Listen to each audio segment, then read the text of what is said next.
Únor 1959. Ještě smích. Rozhovory. Teplo starého baru. 9 mladých turistů sedí u stolu a plánuje cestu, která měla být jen další expedicí. Nikdo z nich netuší, že právě prožívají své poslední klidné chvíle. O chvíli později vycházejí do ledové noci. Za jejich zády mizí světlo civilizace. Před nimi už jen sníh, vítr a nekonečný severní Ural. Igor Ďatlov, Zinaida Kolmogorova, Rustem Slobodin, Ľudmila Dubinina a ostatní členové výpravy. 9 lidí, jediný cíl. Jejich cesta pokračuje starým sovětským vozidlem přes zasněžené silnice, opuštěné vesnice a nekonečnou bílou krajinu. Poslední noc ještě tráví pod střechou. Ráno znovu vyrážejí dál, směrem k místu známému jako 41. park. Právě tady se jeden člen expedice vrací zpět kvůli zdravotním problémům. Krátké rozloučení. Nikdo netuší, že odcházející muž bude jediným, kdo přežije. Zbytek skupiny pokračuje dál.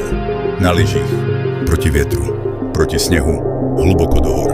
Počasí se zhoršuje, vítr sílí, viditelnost mizí. Nakonec se rozhodnou postavit stan uprostřed mrazivé pustiny. Uvnitř se snaží zahřát. Jedí, odpočívají, píšou poznámky. Na okamžik všechno působí normálně. Pak se něco změní. Neklidné pohledy, napětí. Pocit, že něco není v pořádku. Dodnes nikdo neví, co přesně se té noci stalo. Ale víme, co následovalo.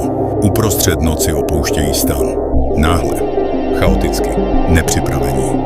Přímo do temnoty, mrazu a sněhové bouře, jako by před něčím utíkali. Skupina míří směrem k lesu. Vítr maže stopy. Tma pohlcuje všechno kolem. Pod stromem se pokoušejí rozdělat malý oheň. Poslední zbytky tepla. Poslední pocit bezpečí. Promrzlé tváře sledují temný les. A potom už jen chaos. Sníh, tma, siluety mizící v noční bouři.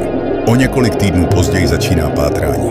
Vyšetřovatelé nacházejí opuštěný stan, rozřezaný zevnitř. Postupně odhalují poslední stopy výpravy. Otázky přibývají. Odpovědi nepřicházejí. Co je donutilo opustit jediný úkryt uprostřed smrtící zimy? Nahoře dnes stojí památník. Tiché místo zahalené sněhem, větrem a tajemstvím. Pravda možná navždy zůstane pod ledem, ale legenda žije dál. Ďatlovova Veprava.